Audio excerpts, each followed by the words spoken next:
नमस्कार, स्वागत है आपका। आप देख रहे हैं हमारा खास कार्यक्रम प्रार्थना हो स्वीकार। आपके साथ मैं हूं रेखा कड़ाकोटी।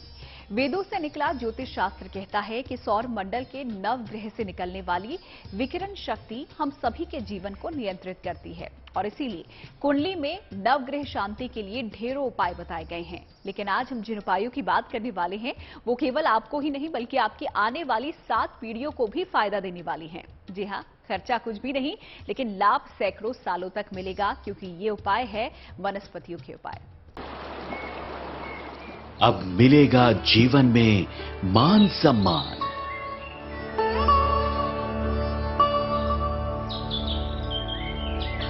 दूर हो जाएंगी घर में धन की परेशानी।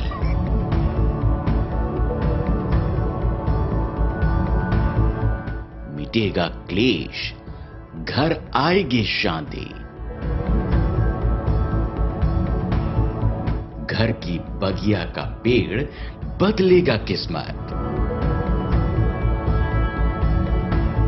वेदों में प्रकृति की उपासना को ही सर्वोपरि बताया गया है।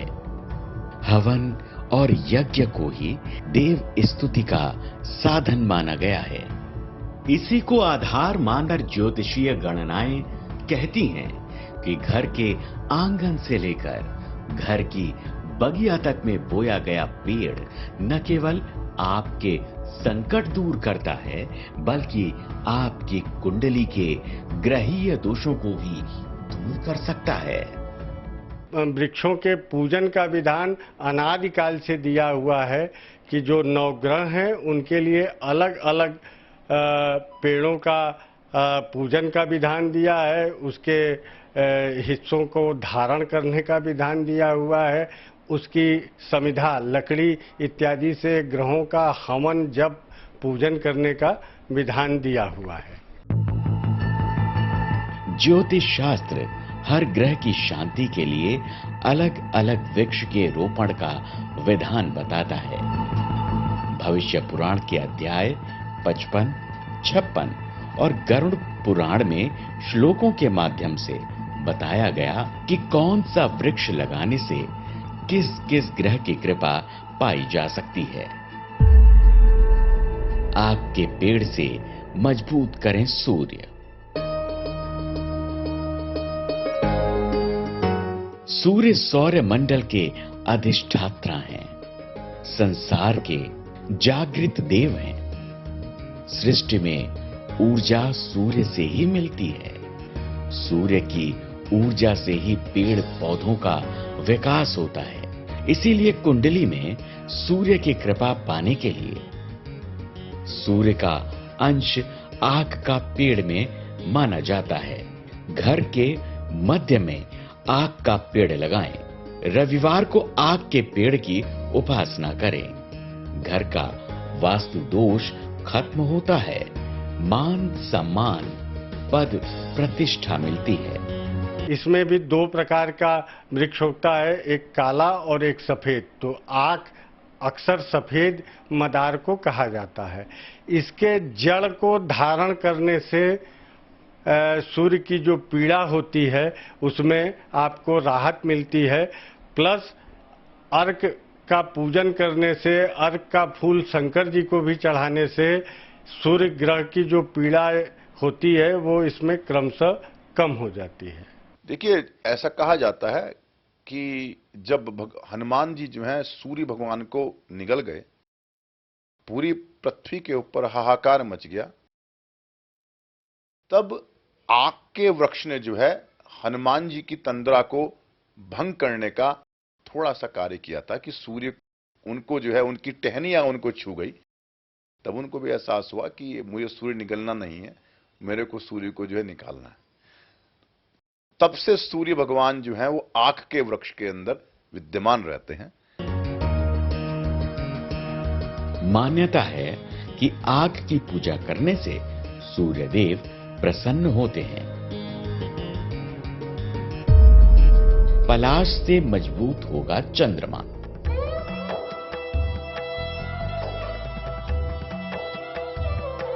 ज्योतिष में चंद्रमा को मन का कारक माना गया है। चंद्रमा की कलाओं के बढ़ने घटने से मन में चंचलता आती है। इसीलिए कुंडली में चंद्रमा कमजोर होने से मानसिक शांति का अभाव रहता है। चंद्रमा का प्रतीक पलाश यानी ढाक में देखते हैं। घर की दक्षिण पूर्व दिशा में पलाश के पेड़ को लगाना चाहिए। सोमवार को पलाश के पेड़ की उपासना करें। पलाश का पेड़ मन के साथ घर में भी शांति लाता है। देखिए, पलाश का वृक्ष जो है, जब भगवान जो है चंद्रमा को जो है क्षय रोग हुआ, उन्होंने भगवान शंकर की उपासना करी। भगवान शंकर की उपासना के पश्चात उनको जो है निरोगी काया उनको मिली। तो भगवान शंकर ने उनको कहा कि आप पलाश के जो वृक्ष हैं उनका जो है जो पुष्प आते हैं उनको आप रात्रि काल के अंदर आप लगाएं, उससे आपका जो क्षय रोग है वो भी आपका दूर होगा। तब से जो है पलाश के वृक्षों के अंदर जो है चंद्रमा का प्रवेश जो है वो हो गया था, और तब से जो है चंद्रमा के जितने भी प्रयोग होते हैं, हम लोग चाहे मानसिक कारण हो कोई भी हो, उसमें जो है हम प्रयोग उसका जो है लकड़ी का करते हैं। मान्यता है कि इसीलिए ढाक यानी कि पलाश के पत्तों से बनी पत्तलों में प्रसाद भोजन ग्रहण करने का विधान शास्त्रों में बताया गया है। खैर के पेड़ से मजबूत होगा मंगल। लाल ग्रह मंगल को भौमिपुत्र यानी कि पृथ्वी का पुत्र कहा जाता है। कहते हैं कि कुंडली में मंगल ऊर्जा, उत्तेजना और आक्रामकता का प्रतीक होता है। इसीलिए मंगल की शुभता पाने के लिए घर में खैर के पेड़ का रोपण करना चाहिए। मंगल का वास खैर के पौधे में माना गया है। घर की दक्षिण दिशा में खैर का पेड़ लगाना चाहिए। मंगलवार को खैर का पूजन मंगल की शांति कराता है। देखिए, खैर की जो स्थिति है वो भी अग्नि तत्व है और मंगल भी अग्नि तत्व है। दोनों के रंग भी आपस में मिलते हैं और शास्त्रों में मंगल ग्रह की शांति के लिए खैर के माला से जप भी करने का विधान है और खैर की लकड़ी पे मंगल ग्रह का हवन करने का भी विधान है। खैर की लकड़ी में अग्नि का वास माना जाता है। खैर को पराक्रम का भी प्रतीक कहते हैं और मंगल भी पराक्रमी है। इसीलिए खैर का पूजन जातक को पराक्रमी बनाता है। ज्योतिष का विज्ञान कहता है कि बुध ग्रह का प्रतिनिधित्व केले और चिरचिता का पेड़ करता है और जिस भी पेड़ के पत्ते चौड़े होते हैं वो बुध से संबंध रखता है और जातक को बुध की कृपा मिलती है। जबकि कुंडली के जिस भाव में बृहस्पति बैठा है उस दिशा में पीपल का पेड़ लगाना चाहिए। जबकि शुक्र का आशीर्वाद पाने के लिए हमें गुलर का पेड़ लगाना चाहिए। इन उपायों को अपनाकर हम अपने जीवन में बल, बुद्धि और धन धान्य से संपन्न हो सकते हैं। चिरचिता दिलाएगा बुध की शुभता। ज्योतिष में बुध ग्रह बुद्धि और विद्या का ग्रह माना गया है। बुध के बली होने पर जातक की संवाद शैली कुशल होती है। वो एक अच्छा वक्ता होता है। बुध का वास चिरचिता या अपमार्गा के पौधे में माना गया है। घर की उत्तर पूर्व दिशा में अपमार्ग का पौधा लगाना चाहिए। बुधवार के दिन अपमार्ग की उपासना बुध की मजबूती कराता है। अपामार्ग जो चिड़चिड़ा जिसको बोलते हैं ये बुध ग्रह के लिए है।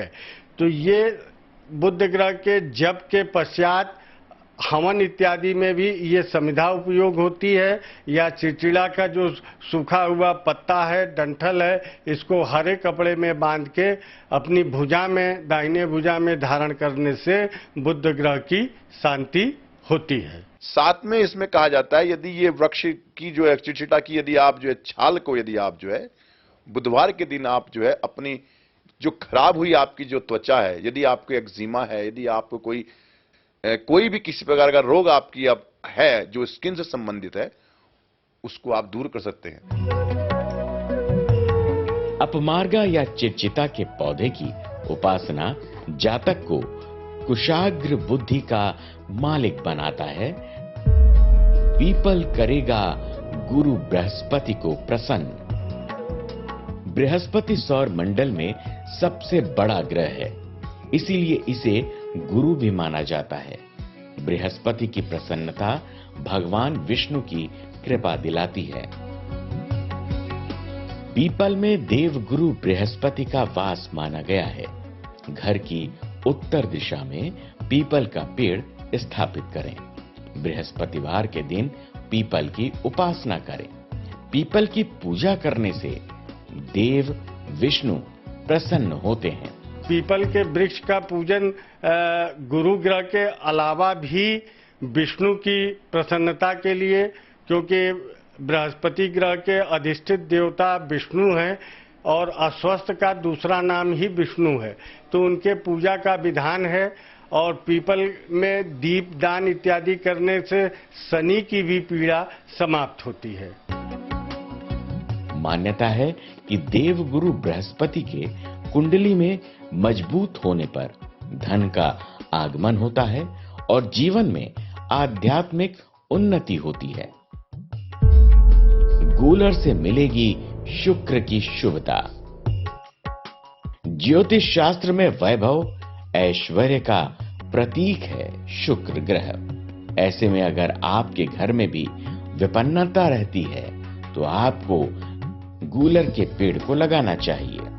शुक्र का वास गूलर के पेड़ में होता है। घर की पूर्व दिशा में गूलर के पेड़ को लगाना चाहिए।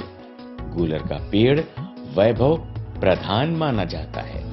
देखिए, हमारे यहाँ कहा जाता है कि जिस वक्त जो है बलि ने जो है वो समस्त पृथ्वी को दान कर दिया, तो शुक्राचार्य ने उनको रोकने का प्रयास करा और वो एक जो है उनकी जो जिसमें बर्तन में जल दे रहे थे संकल्प करने के लिए, उसमें जाके छिपके बैठ गए, क्योंकि गुरु थे वो बलि के। तो उनकी आंख के तिनके से उनकी आंख को नुकसान हुआ, उनकी आंख जल गई। तो गूलर का जो वृक्ष था, उसका जो वो फल था, उसको उन्होंने अपनी आंख पे लगाया, उसको लाभ हुआ, बहुत लाभ हुआ शुक्राचार्य को। तो आज भी कहते हैं यदि आपकी आंख दुखने आ रही है, यदि आप गूलर के उसको आप खा लेते हैं तो आप जो है आपकी आंख ठीक हो जाती है। शुक्र ग्रह के लिए दो वृक्षों का वृतांत शास्त्र में आता है। एक गूलर का आता है, प्लस एक सफेद चंदन के पेड़ का भी पूजन या धारण करने से शुक्र की पीड़ा कम होती है। तो इसके फल का सेवन या इसको समिधा में वही हवन इत्यादि के क्रम में शुक्र ग्रह के जप के उपरांत अगर किया जाए तो निश्चित रूप से शुक्र ग्रह की पीड़ा इससे शांत होती है। शुक्र देव को मनाने के लिए गूलर की पूजा की जाती है। कहते हैं कि इस पौधे की पूजा और इस पौधे को रोपने पर घर में संपन्नता बढ़ती है, आर्थिक चिंता से मुक्ति मिल जाती है। ग्रहों का भाव कहता है कि सौर मंडल के कुछ ग्रहों से शुभता आती है, जबकि कुछ ग्रहों से अमंगल की आशंका रहती है। ज्योतिष में शनि, राहु और केतु की कृपा पाने के लिए कुछ विशेष वनस्पतियों का विधान बताया गया है, जिनको लगाने से कुंडली में शनि की साढ़ेसाती से मुक्ति पाई जा सकती है, जबकि राहु केतु की कृपा दृष्टि से भी निजात मिल सकती है। तो आइए जानते हैं किस वनस्पति को किस दिशा में लगाने से कौन कौन से लाभ होंगे। शमी के पेड़ से पाएं शनि की कृपा। शनिदेव न्याय के देव हैं, इसीलिए अगर आपको भी पाना है शनिदेव की अनंत कृपा, शमी के पेड़ में शनि का वास माना जाता है। तो शमी के पेड़ को घर की पश्चिम दिशा में लगाएं। शमी की लकड़ी को शनिदेव पर अर्पित करने से जीवन के कष्ट दूर होते हैं।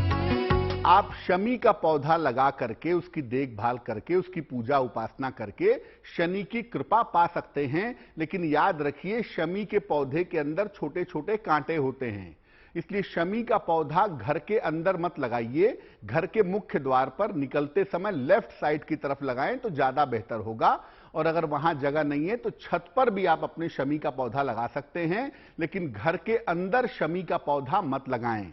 और अगर संभव हो तो शनिवार की शाम को उसके नीचे सरसों के तेल का दीपक जलाएं। इससे शनि की कृपा आपको प्राप्त होगी।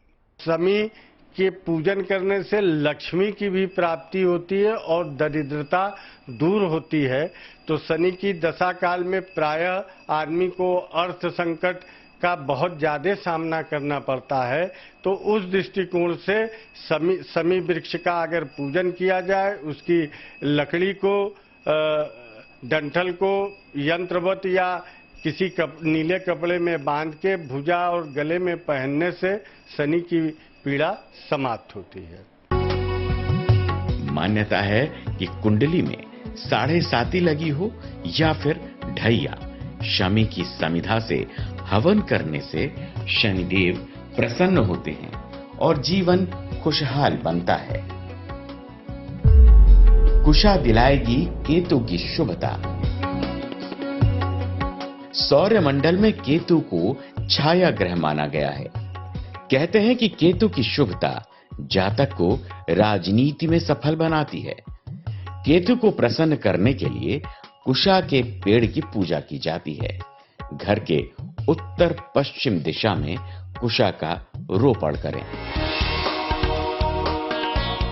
मान्यता है कि कुंडली में बलि केतु राजयोग बनाता है। दूरवा से दूर होंगे राहु के कष्ट। ज्योतिष में राहु को अशुभ ग्रह माना गया है, लेकिन मान्यता है कि राहु जातक को अकस्मात शुभ फल देता है। राहु का अंश दूरवा की घास में माना गया है। घर की दक्षिण पश्चिम दिशा में दूरवा लगानी चाहिए। मान्यता है कि राहु की कृपा साधक को वैभव दिलाती है। भारतीय शास्त्रों में वृक्षारोपण को वृष्टि यज्ञ कहा गया है। शास्त्रों में वृक्ष को भक्ति, शक्ति और मुक्ति तीनों का दायक बताया गया है। इसीलिए अपनी कुटीर की बगिया में भी लगाइए नवग्रह वाटिका और पा लीजिए सभी ग्रहों की शुभता। Bureau report, good news today. प्रार्थना हो स्वीकार में आज का हमारा सफर यहीं पर समाप्त होता है। फिर होगी आपसे मुलाकात। तब तक के लिए अच्छी खबरों के लिए आप बने रहिए गुड न्यूज टुडे के साथ।